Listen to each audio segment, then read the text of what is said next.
This conference will now be recorded. Hello, my name is Derek and I am an alcoholic. Hi, Derek. Hi, thank you for asking me to do this. I've been a sober and active member of Alcoholics Anonymous since September 29th of 2001.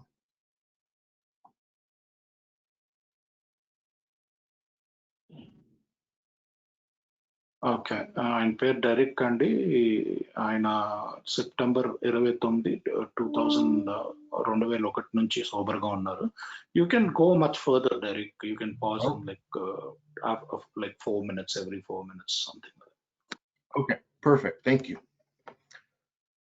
So I will qualify myself just a little bit how I got to Alcoholics Anonymous.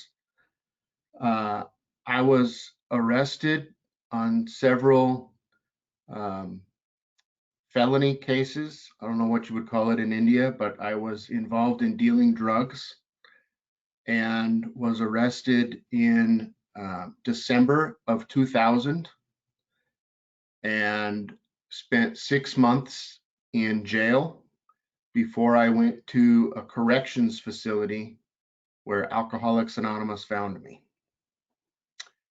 And it was there that a gentleman came and told his story and wasn't there to recruit me into Alcoholics Anonymous or convince me I was alcoholic. He was just there to tell his story. And I identified and was willing to get a sponsor and start working the steps as they're outlined in the big book of Alcoholics Anonymous. And through that process was able to admit to my innermost self that I was alcoholic and that I had in fact suffered from some of the characteristics of alcoholism long before I ever picked up a drink, meaning that I didn't feel like I fit in very well, whether I was at church or school or in my religion, and drinking alcohol seemed to fix that. Or at least it made it so it didn't matter. I didn't care so much about what people thought about me. I was raised in a very strict religion where we did not celebrate any secular holidays. And so for that reason, I felt very separated from my classmates. And when I was 14, I got baptized in that religion thinking that that would fix me so I could feel a presence of God in my life, but it did not. So I think that just kind of sets the stage just a little bit for our topic, abandon ourselves utterly to Him. I'll pause there. Thank you, Derrick. ఈయన ఇందాక చెప్పినట్టు సొబ్రైటీ date September 29, 2001 అండి. ఈయనకి ఎలా దొరికిందో చెప్పుకొచ్చారు. ఈయన మానక ద్రవ్యాలు అంటే డ్రగ్స్ స్మగ్లింగ్ చేసి వాటిని అమ్మేవారు. అవి చాలా పెద్ద నేరాలు అనమాట అమెరికాలో అలా చేస్తే. ఫెలనీ కేసు అంటారు. అంటే ఫెలనీ కంటే తక్కువ అంటే మామూలుగా డ్రంక్ అండ్ డ్రైవింగ్ అది దొరికితే కొంచెం ఫెలనీ కంటే తక్కువ ఉంటుంది. అయితే ఇదేంటంటే మీకు ఫెలనీ కేసు అంటే పెద్ద నేరం కింద లెక్కకు వస్తుంది. ఆ కేసులో ఈయనకి డిసెంబర్ 2000లో పట్టుబడ్డాడు. ఇలాగా డ్రగ్స్ అయ్యి అమ్ముతుంటే సుమారుగా 6 నెలలు జైల్లో ఉన్నప్పుడు ఆ జైలుకి ఏఏలు వచ్చేవారు మెసేజ్ అందించడానికి. అలాగా ఒక పెద్ద మనిషి వచ్చి ఆయన కథ ఆయన చెప్పాడంతే. నన్ను ఏదో ఏలోకి తీసుకొచ్చేయాలని కానీ ఏదో ప్రమోషన్ చేయాలని కానీ కాకుండా ఆయన కథ ఆయన చెప్పాడు. దాంతో నేను బాగా నా జీవితం ఆయన కథలో కనిపించింది. నన్ను నేను గుర్తుపట్టాను ఆయన కథలో అని చెప్తున్నారు. దాని తర్వాత ఈయన స్పాన్సర్ తీసుకోవటం, స్టెప్స్ చేయటం, లోపల ఈయన ఈయన ఒప్పుకోవటం నేను తాగుబోతుని అని. పైన కాకుండా బాగా డెప్త్‌లో ఒప్పుకోవటం. అందరూ తాగుబోతుల్లాగే త్రాగుబోతుతనం అనే ఆహ్, ఆహ్, ఆహ్, భావనలు ఈయనకి ఎప్పటినుంచో చిన్నప్పటి నుంచే ఉండేవి. నేను ఎవరితోటి కలవలేను. అరే! ఈళ్ళందరూ నాతో కొంచెం తేడాగా అదే నేను వీళ్ళలా ఉండలేకపోతున్నాను.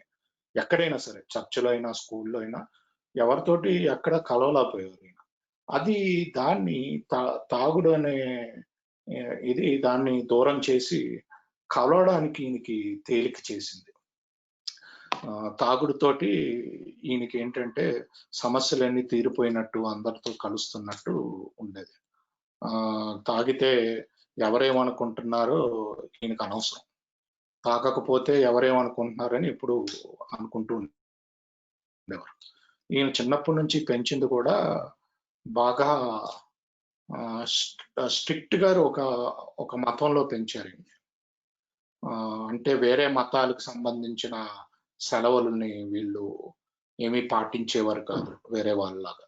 ఈయన మతానికి చెందిన సెలవులనే వీళ్ళు పాటించేవారు.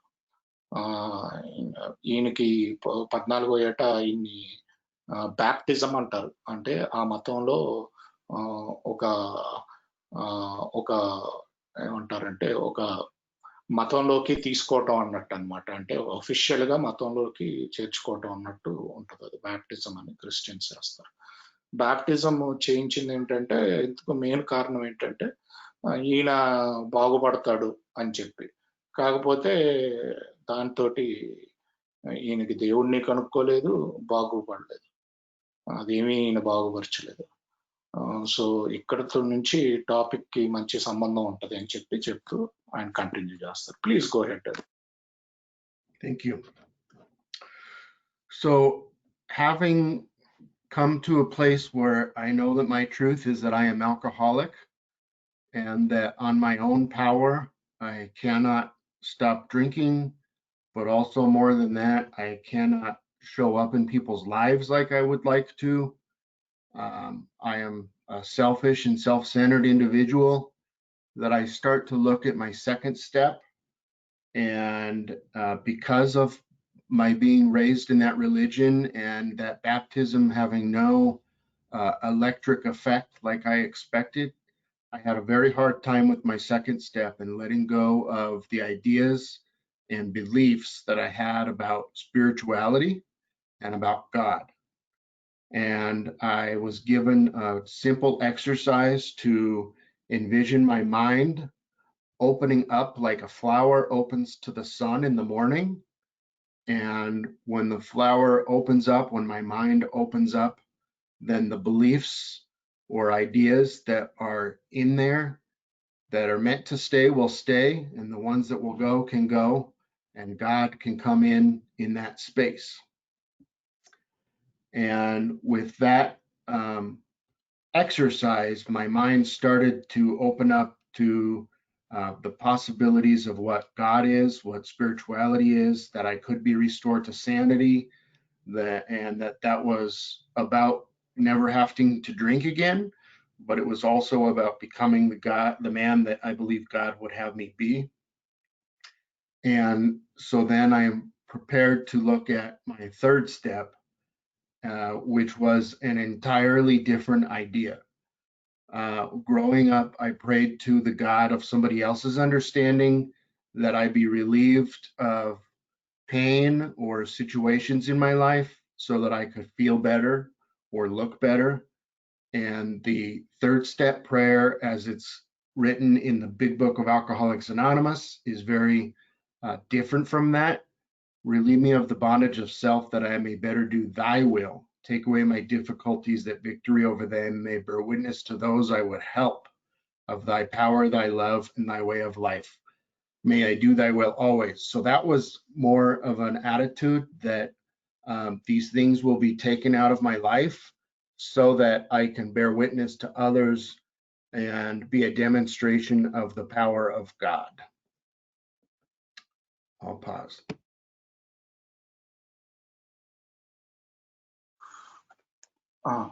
సో ఈయనకి ఈయన నిజం ఏంటంటే ఈయన ఫస్ట్ స్టెప్ తోటి ఈయన ఇందాక చెప్పినట్టు నేను త్రాగబోతుని అని ఒప్పుకోవటం జరిగింది. ఆయన సొంత శక్తితోటి నేను తాగుడు ఆపలేను అని ఆయనకి అర్థమైంది. నేను నాకు ఇంకొక శక్తి కావాలి అని అర్థమైంది. నా సొంత శక్తితోటి నేను వేరే వాళ్ళ జీవితంలో ఉపయోగంగా ఉండలేను అన్నది కూడా ఆయనకు అర్థమైంది. కాకపోతే ఈయనకి రెండో సోపానం దగ్గరికి వచ్చేసరికి కాస్త కష్టత ఏర్పడింది. ఎందుకంటే ఈయనకి చిన్నప్పుడు బాప్టిజం చేసినప్పుడు, ఆ మతంలో ఆ కార్యక్రమం చేసినప్పుడు ఈయనకి ఏమనుకున్నారంటే ఏదో ఒక లైట్నింగ్ లాగా, ఒక ఉరుములాగా వచ్చి ఏదో ఈయన మారిపోతాడు అని అనుకున్న ఎక్స్‌పెక్టేషన్‌తో ఎళ్ళాడు. కాకపోతే అలాగేం జరగలేదు. ఈయనలో ఎటువంటి మార్పు రాలేదు. అలాంటప్పుడు ఈయనకేంటంటే అప్పుడు నమ్మకం కాస్త సన్నగిల్లింది ఈయనకి. సో రెండో సోపానానికి ఈయనకి ఒక ఎక్సర్‌సైజ్ లాగా ఇవ్వటం జరిగింది. ఆ ఎక్సర్‌సైజ్ ఏంటంటే సూచనలు ఇచ్చారు, కొన్ని సూచనలు. ఆ సూచనలు ఈయన రోజు ఫాలో అవ్వటంతోటి పొద్దున్నే పువ్వు ఎలాగా విరుస్తుందో అలాగా ఈయన మైండ్ కూడా, ఆలోచన విధానం కూడా అలాగా విడవాలి. అంటే ఇదే కరెక్టు, ఇదే తప్పు అని కాకుండా ఎన్ని ఓపెన్ మైండ్ తోటి విని ఏది ఉండాలో అది ఉంటది. ఏది బయటికి పోవాలో అది బయటికి పోతది. అది దేవుడి చేతుల్లో ఉందని నమ్ముతాను. సో ఈయనేంటంటే దేవుడు దేవుడికి ఈయనకొచ్చే ఆలోచన విధానాన్ని దేవుడికి అర్పించటం లాగా చేశారన్నమాట. ఏది ఉండాలో అది ఉంటది. ఏది పోవాలో బయటకు వెళ్ళిపోతది. మూడో సోపానానికి వచ్చేసరికి ఈయన నమ్మకానికి పూర్తిగా విరుద్ధంగా ఉండేది. ఎందుకంటే చిన్నప్పటి నుంచి కూడా ఎవరో దేవుడు, ఇప్పుడు తల్లిదండ్రులు చెప్పిన దేవుడిని అదే దేవుడని నమ్మి, మనం అర్థం చేసుకున్న దేవుడు కాదు, ఎవరో అర్థం చేసుకున్న దేవుడిని నమ్మి వాళ్ళకి ప్రార్థనలు చేసేవాడిని. మామూలుగా నా ప్రార్థన ఎలా ఉండాలంటే నేను బాగుపడాలి, నాకు అది కావాలి, ఇది కావాలి అని ఉండేవి. కాకపోతే ఇది కంప్లీట్‌గా ఏఏకొచ్చేసరికి ఆ మూడో సోపానం ప్రార్థన ఏదైతే ఉంటదో, నన్ను నా నుంచి విముక్తుని చేయి. ఎందుకంటే నేను నీ ఇచ్చని ఇంకా బాగా నడిపించగలుగుతాను. నా కష్టాలు అంటే నా గుణదోషాన్ని తీసేసేయి. ఎందుకంటే నేను వేరే వాళ్ళకి సాక్షిగా ఉండాలి అని ఉంటది ఆ ప్రేయర్‌లో. దేనికి సాక్షిగా ఉండాలంటే దై విల్, దై లవ్ అండ్ దై పవర్. అంటే నీ ఇచ్చేంటో, నీ ప్రేమ, నీ పవర్ ఏంటో ఈ మూడాట్లికి నేను సాక్షిగా ఉండాలని మనం కోరుకుంటాం. సో మనం ఇది కావాలి, అది కావాలి అని కోరుకోము. ఈ ప్రేయర్ ప్రకారం నాలో ఉన్న స్వార్థాన్ని తీసేసేయమని కోరుకుంటాం. నాలో ఉన్న గుణదోషాన్ని తీసి వేరే వాళ్ళకి ఉపయోగపడాలి. సో ఇది కాస్త నేను చిన్నప్పటి నుంచి పెరిగిన దానికి తేడాగా ఉందని చెప్తారు. ఎస్.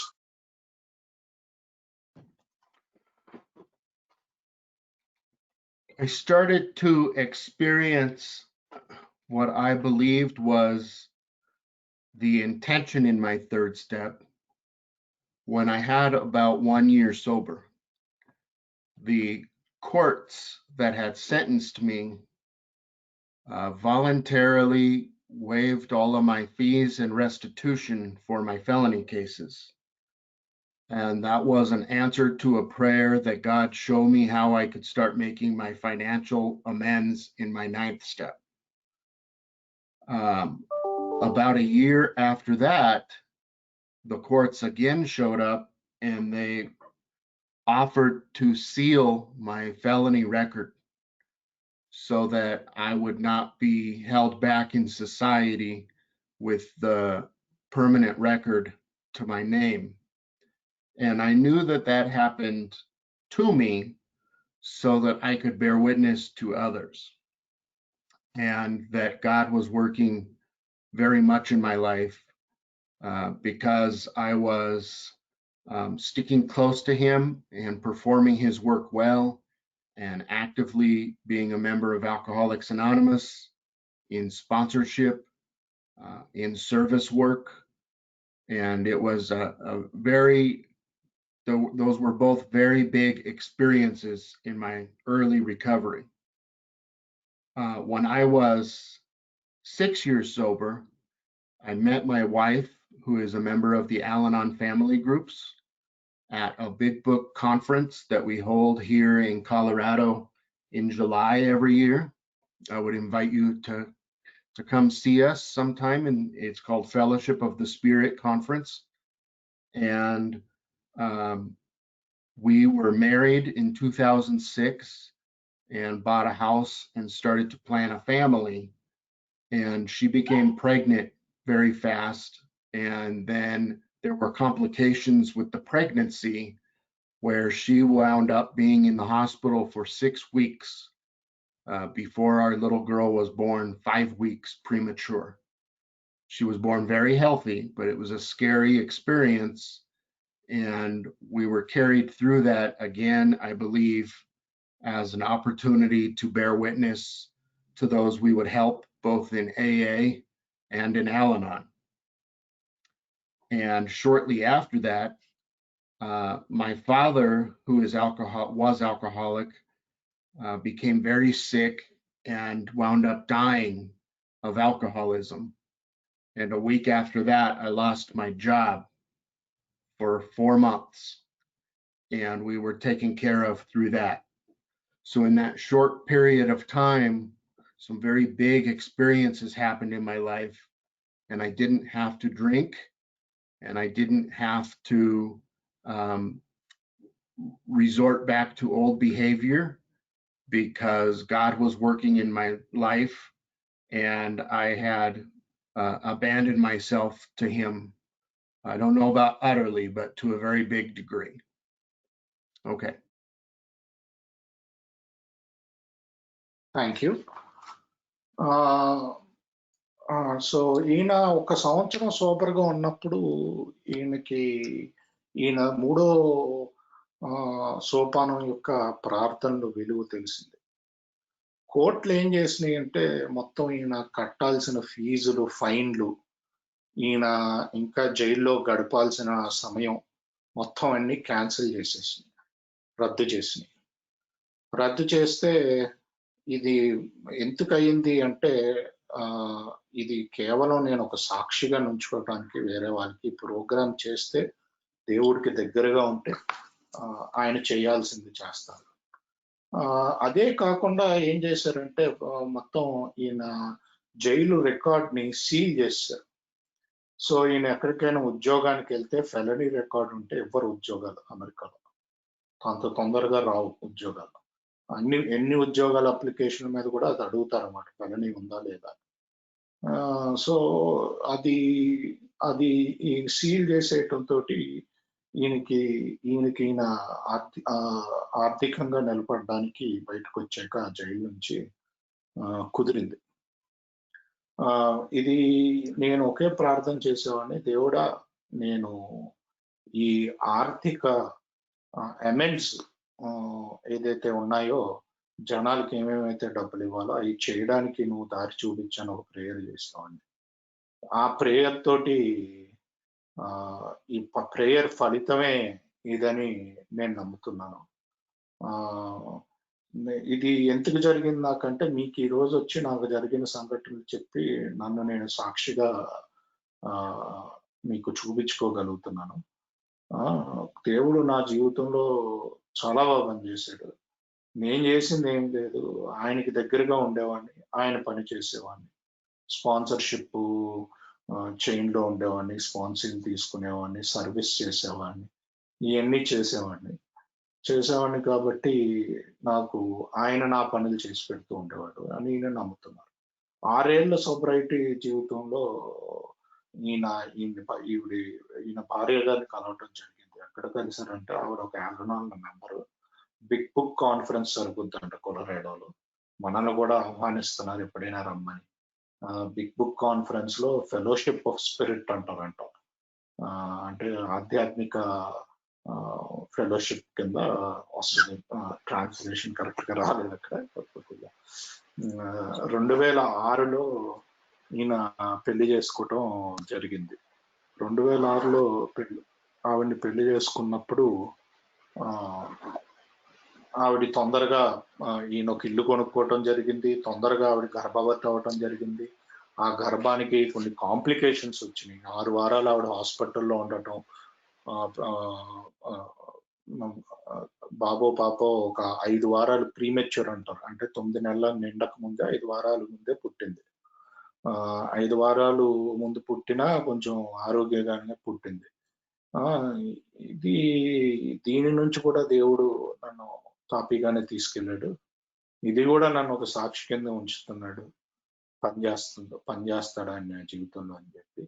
ఇదే టైంలో మా నాన్నగారు కూడా పోయారు. ఆయన త్రాగుబోతూ ఇదే టైంలో పోయారు. మా నాన్నగారు పోయిన ఒక వారానికి నా ఉద్యోగం పోయింది. సో ఇవన్నీ చాలా తక్కువ సమయంలో ఇలా ఎన్ని ఆటంకులు వచ్చినా నేను త్రాగాల్సిన అవసరం రాలేదు. నా పాత పద్ధతుల్లోకి వెళ్ళిపోవాల్సిన అవసరం రాలేదు. ఇదంతా ఏంటంటే నేను ఆయనకి ఎంతవరకు నేను అంటే మొత్తం అర్పించుకోలేదు, ఎంటైర్లీ అంటే సర్వస్వం అయితే అర్పించుకొని ఉండను, కానీ దాదాపుగా చాలా వరకు నా జీవితాన్ని ఆయనకి అర్పించేశాను, నా ఇచ్చని కూడా. సో అందుకనే నాకు ఇవన్నీ జరుగుతున్నాయి అని చెప్పి నా నమ్మకం అని చెప్పి చెప్తున్నాను. Yes Derrick, please go ahead. The religion that I was raised in believed that the end of the world, or Armageddon, is coming soon, and that the people in the religion were the only chosen people of God, and that they would live through that Armageddon experience to repopulate the earth as a paradise, which all sounds very nice. But for that reason, education was discouraged, and I only went to school because it was the law. For that reason, when I was old enough, I dropped out of high school, secular school, and started working full time and devoting a great deal of time trying to convert people to that religion, which I'm careful not to name because it is an outside issue, and believe that Alcoholics Anonymous should be safe for anyone. When I was in jail many years later, I had left that religion and took opportunity of the time I had to get my GED, which is a high school equivalent. And but I always had this belief in my head that I'm nothing but a drunk who got his high school equivalency in jail, and that I would not elevate to any social, economic, career position that was very good because of that, because I had no university education. But I was looking at these ideas and beliefs through my step work a few years ago and asking God to remove these ideas and beliefs and show me who he would have me be. And within a short time, I was promoted twice at my work. First, it was in manufacturing, first to a plant manager, and second to a vice president of manufacturing. And started to see how defeating my beliefs can be when I'm relying on my own power, but how God can take me to better places, and it doesn't matter what degree I do or don't have, because God would have me be in certain places, whether I believe that about myself or not. And it was another example of God doing for me what I could not do for myself, and taking away my beliefs and ideas so that victory over them may bear witness to those I would help. And sometimes those people that I'm to help are in Alcoholics Anonymous, and sometimes they're not. I can just help my fellow travelers in this world. For instance, right now, as we go through this pandemic, incidentally, I hope everyone on here is staying healthy. But I can be a demonstration of what it looks like to be God reliant and trusting God and not be full of fear every day if I pay too much attention to the media, and instead just be careful and maintain social distancing so that my family can stay healthy, but not be full of fear about what the future might hold. Okay. Thank you. ఈయన చిన్నప్పటి నుంచి ఈయన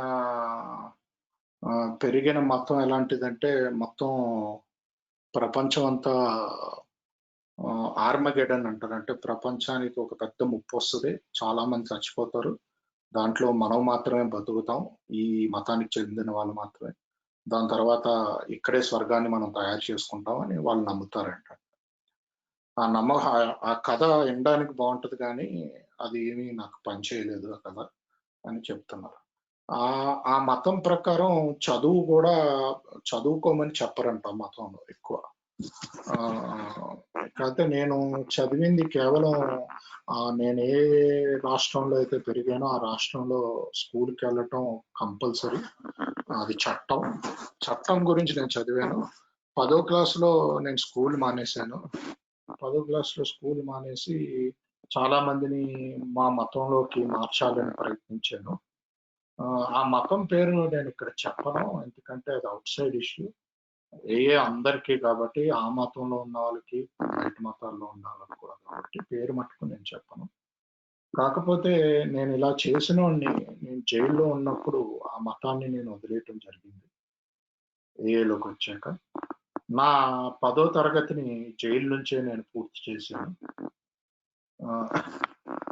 కాకపోతే నాకు ఎప్పుడు కూడా నా అభిప్రాయాలు ఎలా ఉండేవంటే, నా బుర్రలో ఎప్పుడు ఆలోచన, నేను ఏముంది, నేను త్రాగుబోతుని, 10వ తరగతి కూడా జైలు నుంచి నేను పూర్తి చేశాను, నాకు ఎప్పుడు కూడా పెద్ద పెద్ద ఉద్యోగాలు రావు, పెద్ద పెద్ద ఉద్యోగాలు నాలాంటి వాడికి ఎలా వస్తాయి అని నేను అనుకునేవాడిని.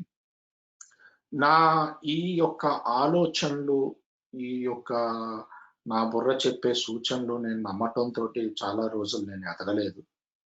నేను ఈ మధ్యనే ఏం చేశానంటే, ఇవన్నీ ఒకసారి నేను చూసుకున్నప్పుడు నా ఇన్వెంటరీలో నేను ఈ తీసేయమని దేవుడిని అడిగాను. నువ్వు నన్ను ఎలా ఉంచాలో అలా ఉంచు, నా ఆలోచనల విధానంగా నేను జీవించకుండా చెయ్యని ప్రార్థిస్తే నేను చాలా కొద్ది సమయంలోనే 2 సార్లు ప్రమోషన్ వచ్చింది నాకు. ఒకసారి మేనేజర్ కింద, ఇప్పుడు నేను వైస్ ప్రెసిడెంట్ కింద చేస్తున్నాను మ్యానుఫ్యాక్చరింగ్. సో ఇది ఎందుకు చెప్తున్నానంటే, నా నమ్మకాలు, నేను ఇంతే అని నా గురించి నేను ఏదైతే నమ్ముతానో అవి చాలా రోజులు నన్ను బ్లాక్ చేసాయి. నా నమ్మకాల బదులు దేవుడు లేకపోతే మన ఉన్నత శక్తి మీద ఆధారపడితే ఆయన ఎక్కడికి తీసుకెళ్లాలో అక్కడికి తీసుకెళ్ళిపోతాడు మనల్ని. ఈ నమ్మకాలు వదిలేసి దేవుడి మీద ఆధారపడి మనం చేయాల్సింది చేసుకుంటే ఆయన తీసుకెళ్లాల్సింది చోటుకు తీసుకెళ్తాడు. ఇది మళ్ళీ కూడా నేను ఒక సాక్షి కింద ఉండడానికి ఉపయోగపడింది. ఇంకోటి ఏంటంటే, నేను దేవుడి పని ఎలా చేస్తానంటే సేవ చేయటంలో చేస్తాను. ఆ సేవ ఏలో అయినా ఉండొచ్చు, బయట అయినా ఉండొచ్చు. మనం అందరం కూడా ఇప్పుడు ఈ కరోనా బాధ్యతలో ఉన్నాము. నేను రోజు భయంతో లెగను, ఎందుకంటే నేను దేవుడి మీద ఆధారపడతాను. నేను న్యూస్లో చెప్పే చూసి భయపడిపోవాల్సిన అవసరం లేదు, ఎందుకంటే నేను చేయాల్సింది నేను చేస్తాను. సోషల్ డిస్టెన్సింగ్ మెయింటైన్ చేస్తాను, మనిషికి ఉన్న దూరం మెయింటైన్ చేస్తాను, ఎందుకంటే నా వల్ల నా ఫ్యామిలీకి రాకూడదు. అలా అని చెప్పి భయపడుతూ కూడా ఉండను, చెయ్యాల్సింది చెయ్యాలి, ఆయన మీద ఆధారపడాలి అని చెప్తున్నారు. Please go head. Thank you. So after having all these powerful experiences in my sobriety, you might assume that I am a man of deep faith. But the truth is that I still have much agnosticism in me, in the sense that I believe that this power that I can't define is somewhat unknowable. And I still have old beliefs that even though he has done these things for me and has worked in many, many people's lives that I know, that this next thing, whatever that might be, this next behavior, he cannot fix that. And I've been looking hard at this year since about January, in what it would look like to abandon myself utterly, entirely to God. And I don't know, because I've never done that. And the truth is that I get this kind of vision in my head that I stand on the edge of this pool of infinite power that is God. Maybe you imagine that it is the ocean, and this power is so immense, and I just barely stick my toe into the water. And when I do that, amazing things happen. My little girl is born healthy. I'm given a promotion at work. My felony case is sealed, etc. And that power is so immense that it scares me to a degree, because I don't know what would happen if I stuck my whole leg in, or if I put my whole body in. And I know people who I believe have a deep faith like that, and I respect them a great deal, and I envy them. But it is a challenge for me to continue to trust in God, to continue to grow closer to Him, and be open to whatever His will is for me. I have been attending a virtual meeting on Zoom weekly on Thursday nights. Well, for you, it would be maybe Friday morning. That is a speaker talking about emotional sobriety. And it has been very comforting to know that, I'm sorry, I hope you can't hear my dog barking, to know that I'm not alone in that people I respect a great deal in Alcoholics Anonymous also find themselves in the position that I am in, and that we continue to try and grow closer to God day by day, and that it doesn't always look like rainbows and roses, that sometimes I can find myself in a dark place, and it is always of my own doing, because of my lack of trusting God, because of maybe re-engaging in old behavior. But I believe that I cannot know the light without the dark, and that it is going through those dark or hard experiences that give me the momentum to grow closer to God as I continue to work the steps, which I try to do on a very regular basis. About every year to year and a half, I go through the steps with my sponsor. And whenever I'm taking a sponsee through the steps, I too am going through them. When they write inventory, I write inventory. So it's kind of a way to easily maintain my spiritual practice and stay current with my resentments and my amends. Okay.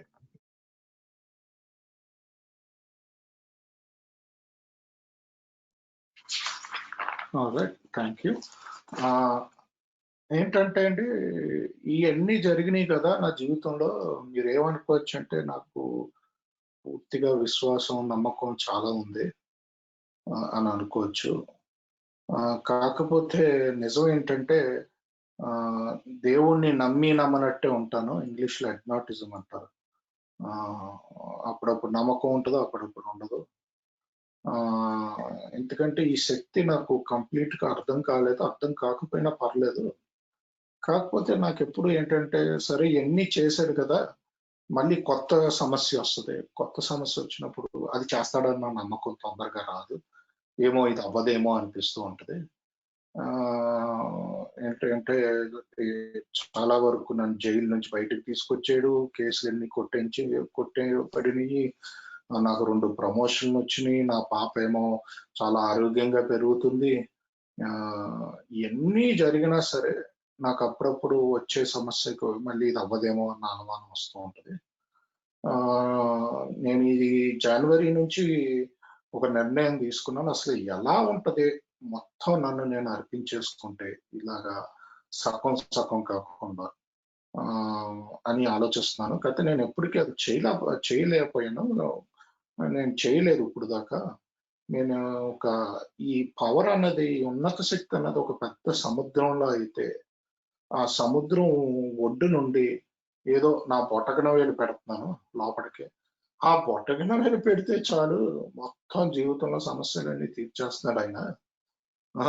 అలాంటిది నేను మొత్తం దాంట్లో మునిగిపోతే ఎలా ఉంటదని నేను ఆలోచించుకున్నప్పుడు అప్పుడప్పుడు నాకు భయం గూడా వస్తది. ఎందుకంటే నా ఉన్నత శక్తి అంత పవర్‌ఫుల్, అంత ఒక సముద్రంలో అంత పెద్దది. సో, నేను కాస్త తెలియని భయం కూడా వస్తుంది నాకు. నాకు అలాగా అంత లోతైన నమ్మకం ఉన్న వాళ్ళు కూడా నాకు తెలుసు ఏఐలో. కాకపోతే ఆడిని చూస్తే నాకు అప్పుడప్పుడు అసూయొస్తది. ఆడిని గౌరవిస్తాను ఆ నమ్మకం అలా ఉన్నందుకు. నాకు మట్టుకు అదెప్పుడు ఒక ఛాలెంజే. అంత లోతైన నమ్మకం రావడం నాకు ఎప్పుడూ కొంచెం కష్టంగానే ఉంటుంది. ప్రతి గు గురువారం నేనొక స్పీకర్ మీటింగ్ అటెండ్ అవుతాను. మాకిక్కడ లోకల్‌గా జరుగుతాయి. ఎమోషనల్ సోబ్రైటీ గురించి మాట్లాడతారు. దాంట్లో మాట్లాడినప్పుడు మనకి ఏంటంటే ప్రతిరోజు ఏదో ఆనందకరంగా మొత్తం రోజా పువ్వులతోటి ఒక ఇంద్రధనుస్సు ఉన్నట్టుండదు. అప్పుడప్పుడు నేను వెనకడుగేస్తూ ఉంటాను. కాకపోతే ఏసిన ప్రతిసారి కూడా నేను చేసిన పొరపాటే. నా నమ్మకం సన్నగిల్లటం కానీ, లేకపోతే నా పాత పద్ధతుల్లో నేను ప్రవర్తించటం గానీ, ఇయే కారణాలవుతాయి. కాకపోతే నా నమ్మకం ఏంటంటే, వెలుతురు చూడాలంటే ముందు చీకట్లోంచెళ్ళాలి. అలాగే నేను తప్పులు చెయ్యకపోతే నేను నేర్చుకోను. నేను తప్పులు చేయటంతోటే నేను నేర్చుకుంటూ వెళ్తాను. నేను ఇప్పటికి గూడా నా స్టెప్ వర్కు ప్రతి సంవత్సరమో, సంవత్సరంన్నరకో ఒకసారి స్పాన్సర్‌తో చేస్తాను. నా స్పాన్సీలతోటి కూడా నేను చేపిచ్చేటప్పుడు నా ఇన్వెంటరీ కూడా నేను రాస్తాను. నా అమెండ్స్ కూడా ఏం చేయాలి కొత్తగా అన్నది నేను చూసుకుంటాను. ఇలా చేయటం వల్ల నేనెప్పుడూ కూడా నా గుణదోషాలతోటి, నేను చేయాల్సిన మార్పులతోటి దగ్గర సంబంధంలో ఉంటాను. రెగ్యులర్‌గా చేయటంతోటి అని చెప్తున్నాను. Yes sir. Please go ahead. Thank you. So this brings me to what I'm like now. My current state. I have a great deal of trauma from my childhood, growing up with an alcoholic father who was very violent, and some of the beliefs with the religion, and a number of other things. And for years, I've had people who I respect in my sobriety suggest that I get some outside help for that. And just recently, I have taken steps to do that. I am, as of this past week, seeing a therapist for some trauma therapy. And it's just another way in which I can try and address those things in me which are blocking me from being of maximum use to God and to the people about me. These are things that I have addressed through the step work over the years, and there is still some lingering ideas and beliefs and behaviors that are objectionable to me. And I'm, God willing, will have 19 years sober next month. And I really want to be a better man that I am. And I believe that this particular form of therapy will help me to get to that place. It may not be a silver bullet. Ultimately, it's still about God. But, Bill Wilson writes in the big book that we should see where medical and religious people are right. and make use of what they offer. Almost 4 weeks ago, I injured myself. I injured my neck. And at first it was seemed like a slight strain, but 3 days later, I woke up in the most pain I've ever been in my life. That was a Sunday morning. And I was barely able to function for the next several days. And on Friday, 3 weeks ago yesterday, I went to get an MRI scan, and they saw that I had 3 bulging discs in my neck. And when my doctor called and said, you need to go to the hospital right now to get surgery tonight, I did not question that at all. I got in my car. I had my wife drive me to the hospital. When the surgeon came to explain the type of surgery they were going to do and why they needed to do it, I did not question them whatsoever. I went along with the program. You could say I abandoned myself utterly to the doctors. And the surgery was a success. When I came to several hours later, the pain was almost gone. And now I'm going through the recovery portion that will take probably several months to regain my strength and my posture. But it was a good example of to me of how my life was literally on the limb. I needed to trust absolutely on these doctors that they knew what they were doing and that they had a solution to my problem. And the result is evident. The pain is gone. So the metaphor for that is, what if I just trusted God entirely, and that his plan for me is exactly the plan that I need to take? And that if I don't question that plan whatsoever, and if I don't try to exert my power, then I'm going to be taken to a better place. And this emotional pain or mental pain that I'm in can also be taken away, whether that be slowly or root and branch all at once.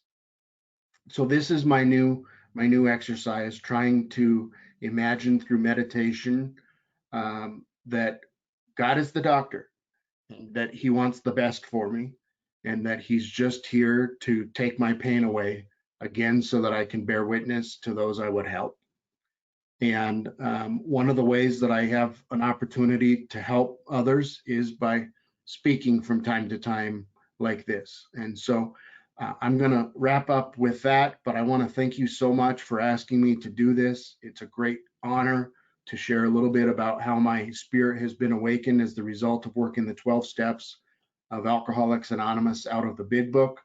And that this format that we have of doing virtual meetings allows us to connect in a very deep way with our fellow alcoholics all over the world. So I wish you all the very best, and I will pause there. Thank you Derek. So ఇప్పుడు ప్రస్తుతం ఉన్న పరిస్థితి ఏంటంటే, ఇది చిన్నప్పటి నుంచి కూడా చాలా ట్రామా, అంటే చాలా భయపడుతూ, చాలా చుట్టుపక్కల కొంచెం కష్టాలు ఉంటూ ఈయన పెరగటం జరిగింది. మానసికంగా చాలా ఒత్తిడితోటి అనమాట ట్రామా అంటే. ఈయన నాన్నగారేమో త్రాగుబోతూ బాగా హింసాపురంగా ఉండేవారు, చాలా వైలెంట్గా ఉండేవారు. ఈయన మతం అయితే ఏమి, ఆ మతంలో నమ్మే విషయాలైతే ఏమి, ఇవన్నీ కూడా చాలా లోతుగా ఈయన మానసికంగా ముద్రలు వేయటం జరిగింది. సో ఈయన ఇలా స్టెప్ వర్క్ తోటి చాలా వరకు నేను బాగుపడ్డాను. అది ఈ మధ్యన పక్కన వాళ్ళు చెప్పిన మాట విని బయట నుంచి కూడా నేను సహాయం అందుకోవడానికి సైకాట్రిస్ట్ దగ్గరికి ఈ మధ్యనే వెళ్ళటం మొదలు పెట్టాను, ఒక వారం నుంచి. నాలో ఇంకా ఈ పాత ఆలోచనలు కొన్ని మిగిలిపోయినాయి. నేను పూర్తిగా దేవుడికి ఉపయోగపడాలన్న ఉద్దేశంతో ఇంకా కొంచెం బయట నుంచి కూడా నేను సహాయం తీసుకున్నాను, సైకాట్రిస్ట్, సైకాలజిస్ట్ నుంచి అని చెప్పి నా ఉద్దేశంతో నేను వెళ్ళటం జరుగుతుంది. ఇది ఎందుకంటే ఈ ఆలోచనలతోటి నాకు బ్లాక్లు ఏర్పడుతున్నాయి దేవుడితోటి అని చెప్తున్నారండి. వచ్చే నెలతోటి ఈయనకి 19 సంవత్సరాల సోబ్రైటీకి ఈయన ధన్యవాదాలు దేవుడికి తెలియజేస్తున్నారు. ఈ సైకాట్రీ అన్నది ఏమి సిల్వర్ బుల్లెట్ కాదు. అంటే ఇదేదో తీసుకుంటే నేను పూర్తిగా మారిపోతానని.